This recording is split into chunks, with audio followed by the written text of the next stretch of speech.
அல்லாஹ்வுடைய தூதர் சொன்னார்கள், யாரை ரமதான் வந்தடைந்தும் அவர்களுடைய பாவங்கள் மன்னிக்கப்படாமல் ரமதான் அவர்களை விட்டு கடந்து சென்றால் என்னாகும் யா ரசூலல்லாஹ், அவர்கள் நாசமாகுவார்கள் என்று அல்லாஹ்வுடைய ரசூல் ஸல்லல்லாஹு அலைஹி வஸல்லம் சொன்னார்கள். இந்த ரமதான் அல்லாஹ்வுடைய அருளை பெறுவதற்கான மாதம், ரமதான் தொழுகைக்கான மாதம், ரமதான் குர்ஆனுக்கான மாதம், ரமதான் நோன்பிற்கான மாதம். யா பாகியல் கைரி அக்பில், நன்மையில் விரைபவர்களை முன்னேறுங்கள் என்று அழைப்பு கொடுக்கப்படும்.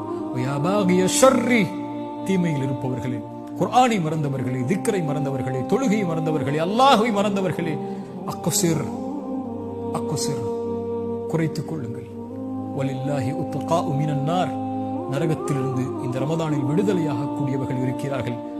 ரசூலுல்லாஹ் சொன்னார்கள், ஒவ்வொரு இரவிலும் சுப்ஹானல்லாஹ் ரமதானை பயன்படுத்துங்கள், கண்ணியத்தோடு ரமதானை கழியுங்கள், அதிகம் அதிகம் நன்மைகளை செய்யுங்கள், அதிகம் அதிகம் வணக்க வழிபாடுகளில், குர்ஆனில், திக்ரில் நன்மைகளை